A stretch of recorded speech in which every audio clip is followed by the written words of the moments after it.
amigos, neste vídeo, contaremos a vocês a história das descobertas científicas, século por século, desde a pré-história até os dias atuais. A pré-história começou a ser conhecida e estudada a partir da segunda metade do século XIX. Os conhecimentos eram passados de geração a geração em uma tradição oral, e com o desenvolvimento da escrita começaram a ser armazenados.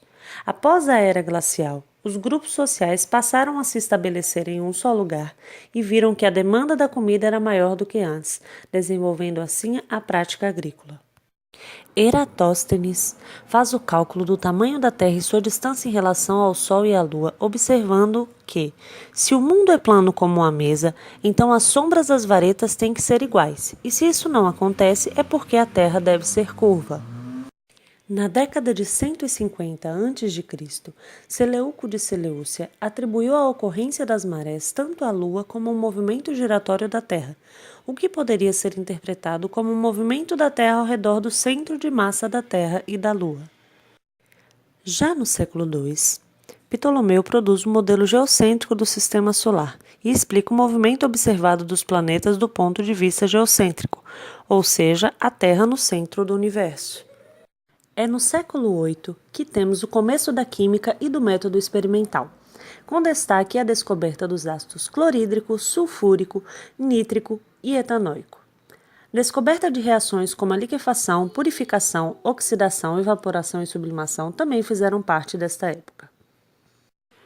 Alquindo, neste período, faz a refutação da teoria da transmutação metálica, onde alquimistas acreditavam que com o uso da pedra filosofal poderiam transformar todo o metal em ouro.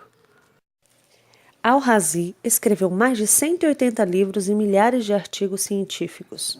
Também descobriu o etanol e como fazer o seu refinamento para uso na medicina.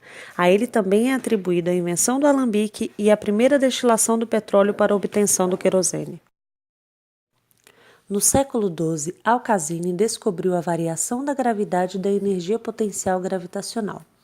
Avenpais e Nathaniel, ao descobrirem a reação e relação entre força e aceleração, respectivamente, se tornaram importantes precursores às leis de Newton.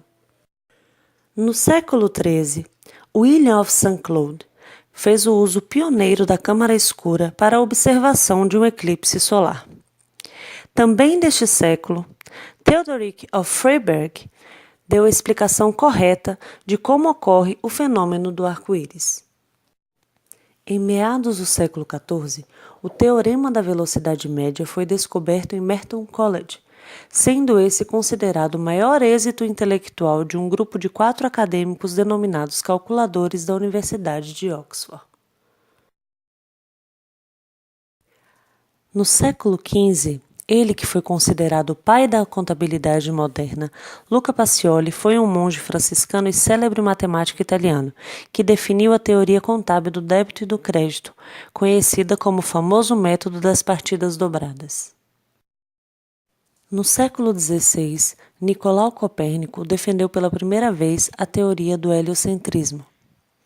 Tivemos também nesse século Vesalius, que é considerado o pai da anatomia humana moderna.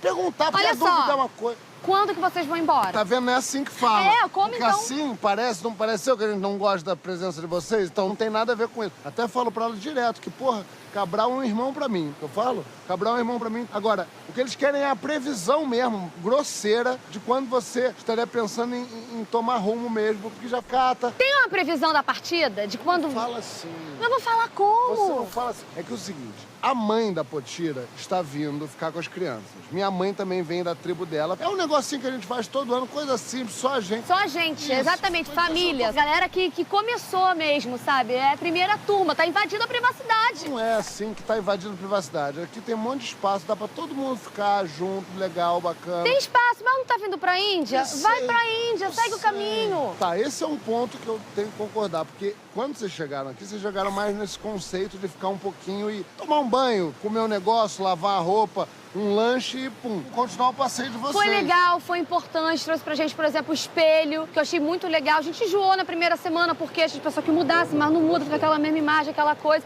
Mas faz o seguinte, a gente tem pau-brasil à beça, leva pra vocês. Tem umas pedras douradas ali que não orna com a gente. Leva tudo, é souvenir, é lembrancinha pra vocês. Pode ser? Vai embora?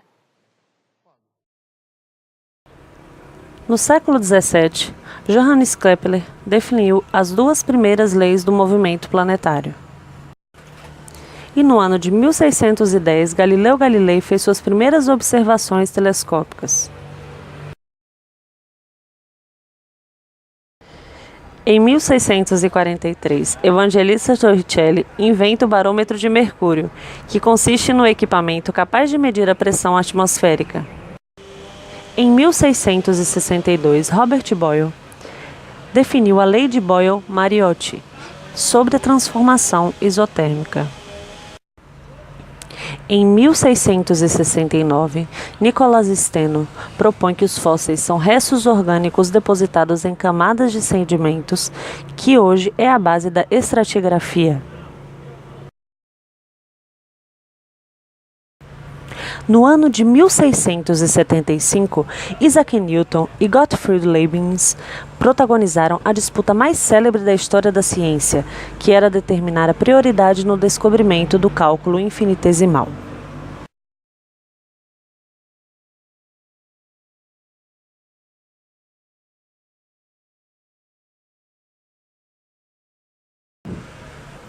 Em 1675, Anton Van observou micro-organismos através de um microscópio, sendo considerado por alguns o inventor do mesmo.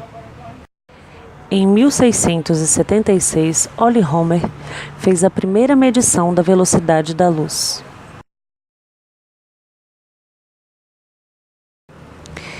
Em 1687, fechamos o século com Newton definindo as leis do movimento, da gravitação universal e bases para a física clássica atual.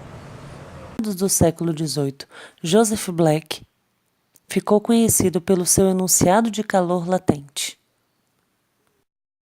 No século XIX, Alessandro Volta fez a descoberta das séries eletroquímicas e invenção da bateria.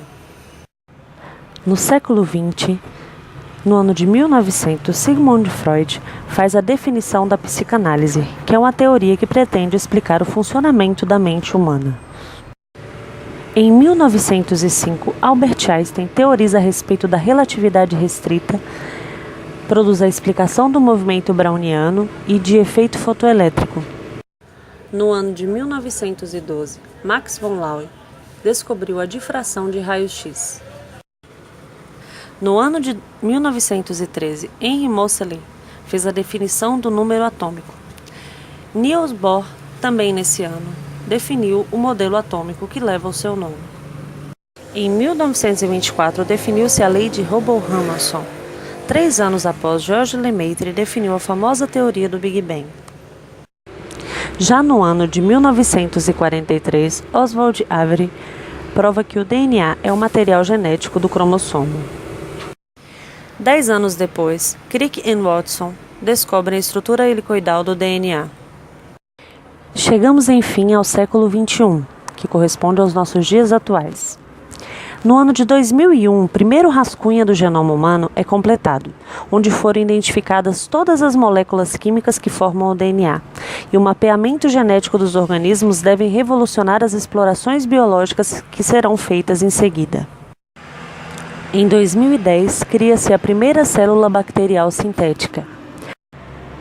No ano de 2013, a partícula bóson de Higgs foi detectada, garantindo a Peter Higgs o Prêmio Nobel de Física do ano de 2013. Por hoje é só, pessoal. Muito obrigado pela atenção.